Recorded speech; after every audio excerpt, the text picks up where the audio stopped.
Nothing in this podcast is intended as investment advice, and the people in this podcast may hold positions in the stocks they talk about. Do not buy any investment based solely on a tip or recommendation. Please do your own research.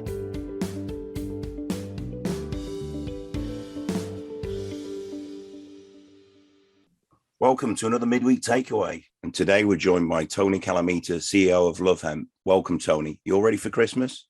All ready, Philip. Thanks for the welcome. No worries. Good. Let's start off then. So, saying goodbye to 2021 and what has been a pretty eventful year in life. And since February, when you were appointed CEO and director of the company, how has it been running things and steering the ship on the right course?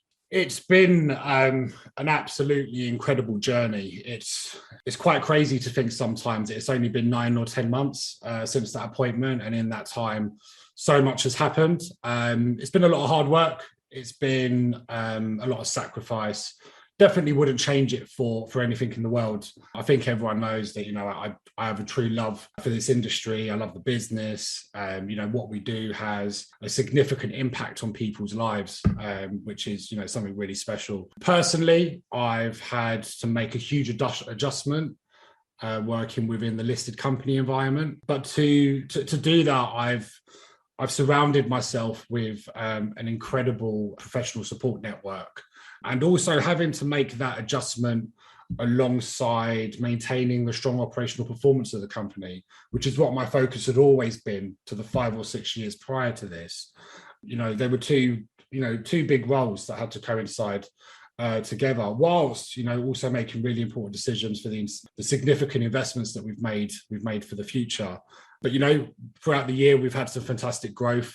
We've built some awesome partnerships, and what we've secured so far to year with specifically the UFC and AJ is a real testament to what the business has achieved. Something that I'm really passionate about is infusing the team with personal and professional development. It's something that really sparked me personally was when that original offer to become the CEO came around. I didn't know much about the role, what the expectation was, and I started to massively invest in myself. I started to read a lot, podcasts, TED Talks, and it was quite transformational for me personally, and it had such a profound impact. It was something that I wanted to infuse in the team. And as a result of that, we've got a fantastic learning and development culture, which is something I'm really proud that we've created this year. We've created community support projects within the employees. So now each of our employees actually go out and run their own community support projects. A fantastic example is our production manager now runs these board game events on the weekend for people suffering from mental health. So you can see there's so much more to this business, and so much has happened this year, outside of, building partnerships and growing revenue. And, one of the key things that I've done, which I mentioned before with regards to this support network, is surrounding myself with people who are sharper than me, smarter than me, wiser, more experienced, ultimately people who are better than me. One of my favorite sayings is, if you're the smartest person in the room, then you're probably in the wrong room. And that has been my motto this year for building this company, because it's the only way that the business will reach its full potential and not be limited by my own personal flaws. And what we've achieved this year has been, attributed to that incredible team that's been implemented into the business. And really excited for what next year brings. So putting 2021 behind us for a second, because it's been a pretty woeful year, certainly on the markets itself. There's obviously been a large retracement in the value of these a lot of these nano cap stocks, and certainly those peer companies within the CBD sector. Plus, obviously, COVID hitting the global pandemic and affecting many business situations. What have been some of those challenges for you and the company? There's been a lot of the challenges have been revolved around resources being sucked up by things that you would rather not be doing, instead of focusing on activities that would directly attribute to the growth. So, firstly, there's been the amount of integration work to get through to transition Hemp into a listed business. And a lot of that revolves around governance, and a lot of that is a preparation for being a main market company instead of an Aquis junior exchange company. There's been a lot of time and resources that have been taken into that uplisting process. We're making good headway. It's taken longer than we wanted, but we're moving forward, which is the most important thing. Another big factor has been novel foods. Novel foods has been a real noose around the industry for the last couple of years, and an incredible amount of time and energy went into preparing the application form, which went in March. And then also since then, there's been the series of RFIs, the request for further information. And thankfully, we've got an awesome gentleman leading that, Dr. Seppi Sahati, who has been unreal in the way that he's absolutely dealt with that process. He's been an absolute godsend. And then obviously one of the biggest impacts, which no business really escaped, was the COVID-related travel restrictions, which, one of the biggest impacts that had on us was, delaying the kickstart of the UFC partnership and with the activations that we've not been able to do, especially with limited travel to the US. So, in summary, it's been a challenging year with delays to the uplisting. Also a change in the way that the company reports from quarterly to half year as well was a little bit of a complex process. But, we accept that lessons have been learned. We've now built strong foundations for growth and for focusing on continuing to deliver a strong operational performance. And really looking forward to the new developments for the new year. And I really believe that a lot of these will be catalysts to, re-energize the share price in the right direction. I mean, obviously, with the value of the company as is at the moment, it's easy to get wrapped up into a sort of a negative cycle. But there have been some incredible news events that have, come out over the course of the year, including obviously the global sponsorship agreement with the UFC. Do you want to talk us through some of those, the powerful events? Yeah, sure. So we've had some big moves this year. So the big one that started off, we obviously did a 10.5 million total of equity raise throughout the year, which was fantastic, coming out of the previous year with COVID, where there wasn't really any raises at all. That allowed us to secure the UFC partnership. So the UFC is the Ultimate Fighting Championship. It's the gold standard for MMA, which is the fastest growing sport in the world. It is an absolutely phenomenal business. The scale is just unreal. And not only that, they're growing at an exceptional pace, which is a growth that we will benefit from in the ongoing years. So, some of the stats is 650 million fans worldwide. Their events reach over 1 billion households. It's by far the most influential partnership in the entire CBD space. And ultimately what it gives us is credibility, validation, and visibility. Now, visibility is the first thing that people assume in regards to monetizing from something like the UFC. But in regards to credibility and validation, it is the ultimate door opener. When we look to make recruitments, when we look to work with distributors, anyone that works with the business, when you're aligned as a partner with someone like the UFC, it totally changes the dynamic of the conversation. And having partnerships like the UFC and Anthony Joshua totally transformed our recruitment process for bringing in the senior execs that we have this year. So, and again, I've just said with AJ, that was done shortly after the UFC deal. And these things kind of happen as a catalyst. Anthony Joshua had been keen to get into CBD for a while, wasn't quite yet comfortable with any of the companies. Once we got that UFC partnership, it then made him and his team comfortable. So you can see how it has this knock-on domino effect. And now we have by far the biggest sports influencer celebrity partnership in the UK for CBD. And he's come on not only as an ambassador, but as an investor. Which is, an honor for us as a business. So that is absolutely awesome to couple up with the UFC. We also closed our financial year with 4.33 million in revenue, which was up 60% from the prior year. And again, that was a huge success because that was done throughout a year that was dominated by the pandemic and also with the restrictions of novel food. Another big thing that happened this year was our transition from outsourcing marketing to bringing it in-house. So, a few months ago, we announced the opening of our Manchester office, which is dedicated to brand and marketing and new product development. And we've got a fully functioning in-house marketing and new product development team now operating from that office. And the leadership team that's been put in place this year is truly world-class and second to none. When we recruit, there's two elements. And obviously, people have to have that technical ability. They need to have that experience and that background.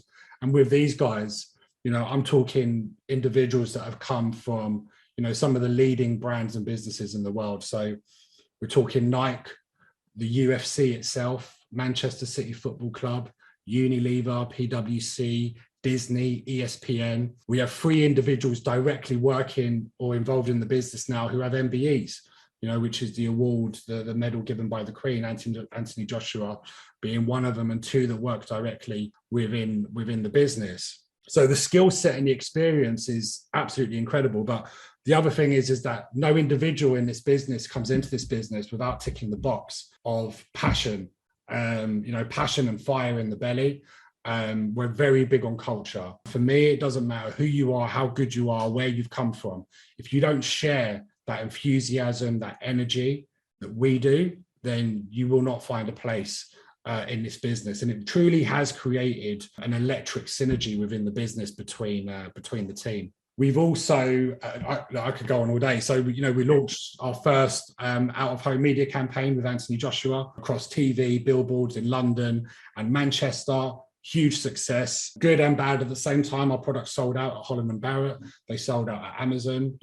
We were fulfilling as requested. They just couldn't stock enough. Obviously, that couples up with the fact that we launched on Amazon a few months ago. We now have distributors in the Czech Republic, which is going into Europe within a couple of days, distributor in Hong Kong, which is going into some Asian countries in a couple of days. And of course, the announcement today for launching on Deliveroo.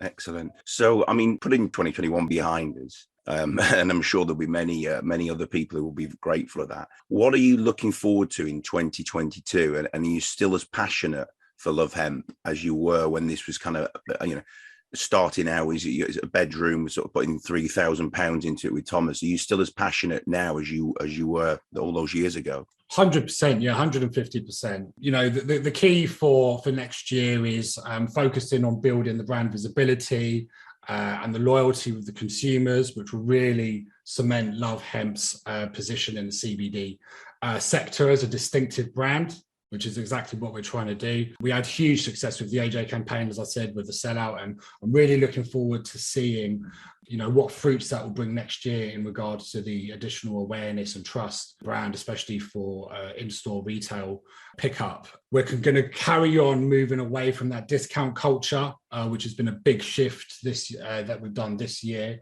And again, with the support of our partnerships and the visibility, we believe we can do that in a successful manner without dropping too much revenue. Some good things for next year, actually. So Klarna's recently been set up on the website. So I'm really excited to see how that can progress. So far, it's already showing a slight increase in average basket value. So people are doing larger orders. And we're also looking to incorporate subscription payments next year as well, which we believe can add huge value to the business with those recurring orders. A big thing that we're doing with our marketing now is very specific data-driven marketing with data-driven decisions. So really understanding our consumers, and we're pivoting towards use cases such as sleep, anxiety, and pain. And you'll start to see this roll out in our new product development pipeline. So obviously we've got this in-house team now who are working on a very extensive line of new products. So really looking forward to seeing that roll out. And yeah, look, man, I'm as passionate, as driven as ever. There's something very special about this company. I say it all the time, I'll say it till everyone gets bored. I don't care. And that's because our products are life-changing. That's the bottom line. The reality of our global aspirations really have never been more real than they are now. So it really is, for me personally, the most exciting time in the business, and looking forward to seeing what next year brings. So, looking at the current company values around sub 10 million, what is the opportunity, do you think, now for new investors going forward? So let me give you some key takeaways about the company. So, in regards to the value in the opportunity, and these are some things that people really need to think about when potentially investing into Love Hemp. Number one, I believe we have more industry experience than any of our competitors. We're nearly coming up to 7 years now in the CBD industry, which has given us the most authentic heritage of any UK brand.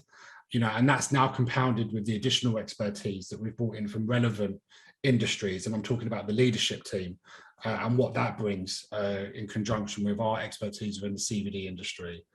Number two, we have, for me, the strongest brand equity in the UK, and that's down to our partnerships, our multi-award winning products, our loyal and growing consumer base, And ultimately, that's evidenced by the significant amount of online reviews that we have, especially when you look comparative to anyone else in our industry.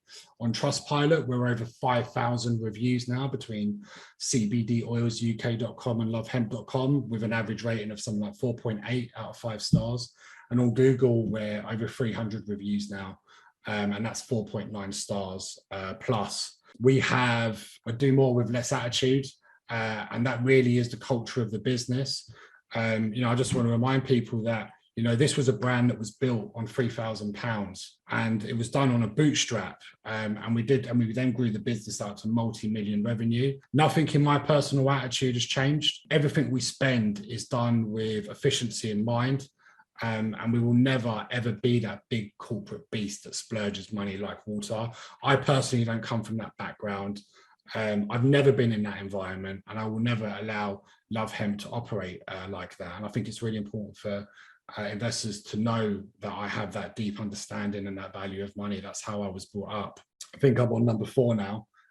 We have a broad range of award-winning products. So we've got our oils, our edibles, our capsules, and our topicals, and we've got the extensive product line coming out in next year from our in-house team. We have long-term established key relationships with the likes of Holland & Barrett and Boots, and our distribution network is ever growing.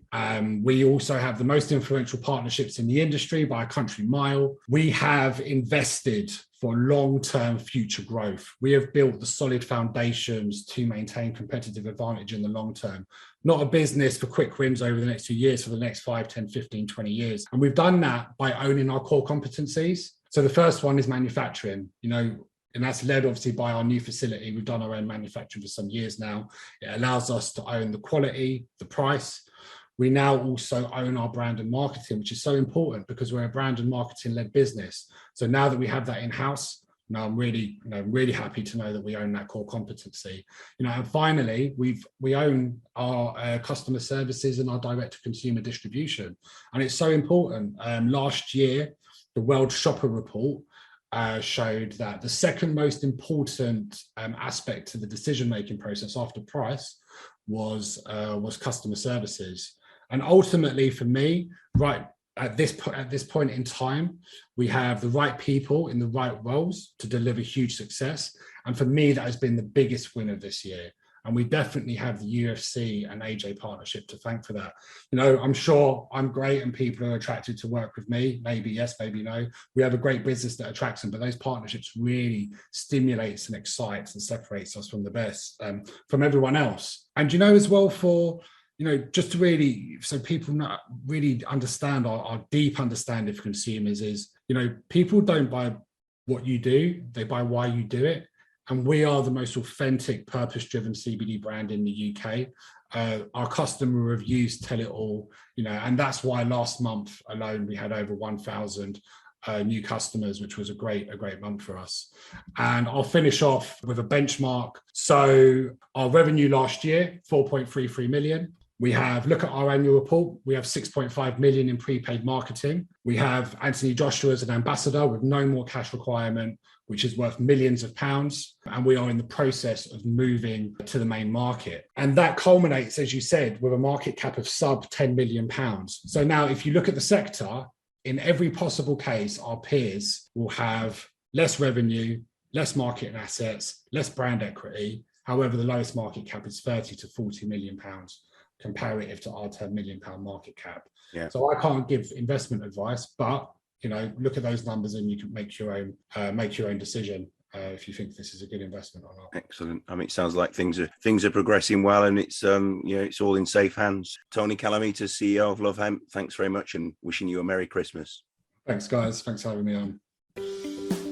This podcast was brought to you by Roast PR Limited. If you would like to appear on a future episode of The Sunday Roast, please email admin@thesundayroast.net.